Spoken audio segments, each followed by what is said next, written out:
الحمد لوليه والصلاة على نبيه وعلى آله وأصحابه المتأدبين بآدابه.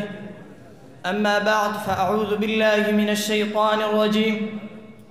بسم الله الرحمن الرحيم.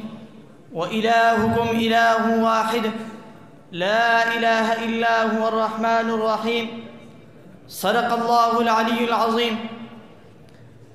رئيس الحفلة الموقر وحضرات الحكم والحاضرون الأجلة، إن الحمد والمنة كليهما لله الذي اصطفاني منكم لهذه الخدمة، وإن لم أكن أهلا وجديرا بهذا المنصب لقلة الموهبة وضيق البضاعة، فها أنا أريد اليوم أن أخطب أمامكم حول الموضوع التوحيد، فالمرجو منكم الاستماع برغبة تامة.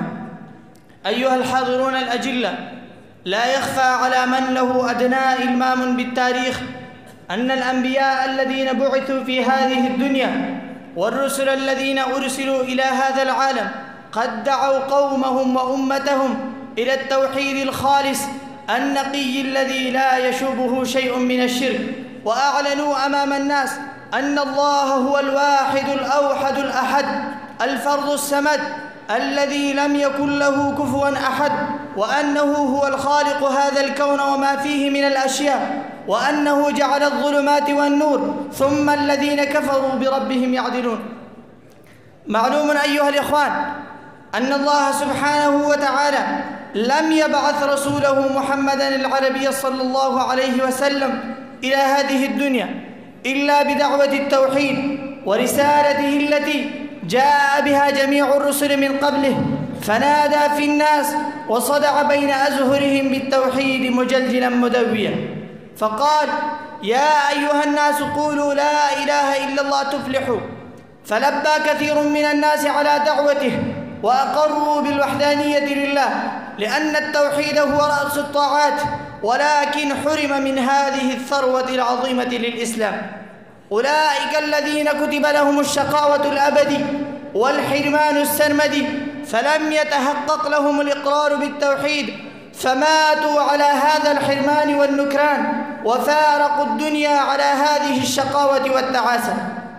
أيها المستمعون الكرام، إن الكلمة التي اعتنقنا بها الإسلام وانخرطنا بها في زمرة المسلمين وسلكهم لها جزءان، ففي الجزء الأول ما أقررنا إلا بهذا التوحيد، وأيقنا من أعماق قلوبنا أن لا إله إلا الله له الخلق والأمر، فلا يكشف السوء ولا يرزق إلا هو، ولا يدفع المصائب ولا يقشع الغموم والهموم إلا هو، ولا يمتع بالراحة والهدوء، ولا يوفر الطمأنينة والسلامة إلا هو، وليس تدبير هذا النظام الكبير للكون إلا بإشارته، لأنه لو كان في الأرض أو في السماء إله غير الله لوقع بذلك فساد عريض في جميع الكون بأبشع صورة، كما أشار إليه القرآن بقوله: لو كان فيهما آلهة إلا الله لفسدتا.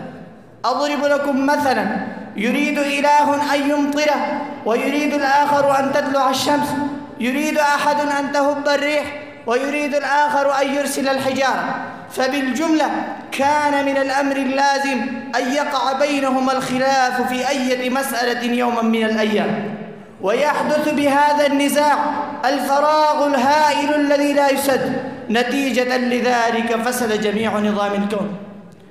وحسبكم أن تعلموا لفهم وحدانية الله كما لا يكون لمدرسة أمينان، ولا لجمعية وكيلان، ولا لندوة رئيسان، وكما لا يمكن لبلاد رئيسان للوزراء، كذلك لم يكن هناك متسع لإدارة هذا النظام العظيم من الكون أن يكون له إلها.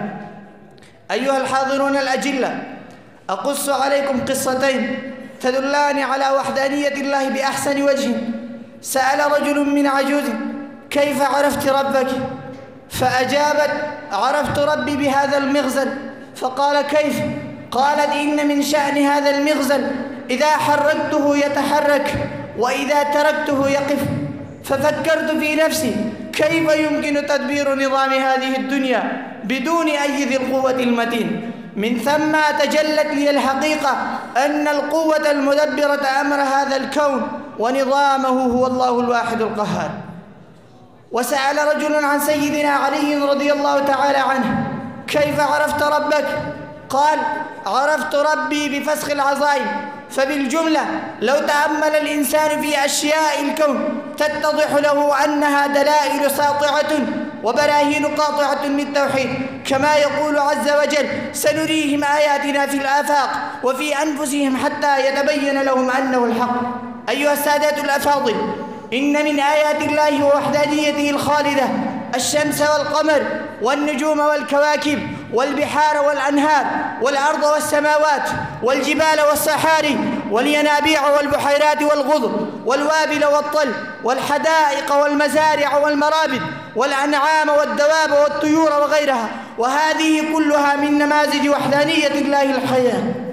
فلا ينبغي للإنسان بعد شهودها ألا يخضع رأسه أمام إله واحد، ولا يجوز له أن يتخذ من دونه أولياء، لأنه هذا هو الطريق الوحيد الذي يضمن للإنسانية النجاة في الآخرة والفلاح في الدنيا، وهي الغاية الحقيقية المنشودة لكل مسلم يعمل لها ويموت عليها وخلق لأجلها. جعلنا الله وإياكم من المخمورين بالتوحيد ومن المبلغين دعوته إلى العالم أجمع، آمين. أختم كلماتي هذه على أبيات للشاعر العربي أبي نواس قد أجاد ما قال: تأمل في نبات الأرض وانظر، تأمل في نبات الأرض وانظر إلى آثار ما صنع المليك، عيون من لجين شاخصات بأبصار هي الذهب السبيك، على قطب الزبرجد شاهدات بأن الله ليس له شريك. وآخر دعوانا أن الحمد لله رب العالمين، وعليكم السلام ورحمة الله وبركاته.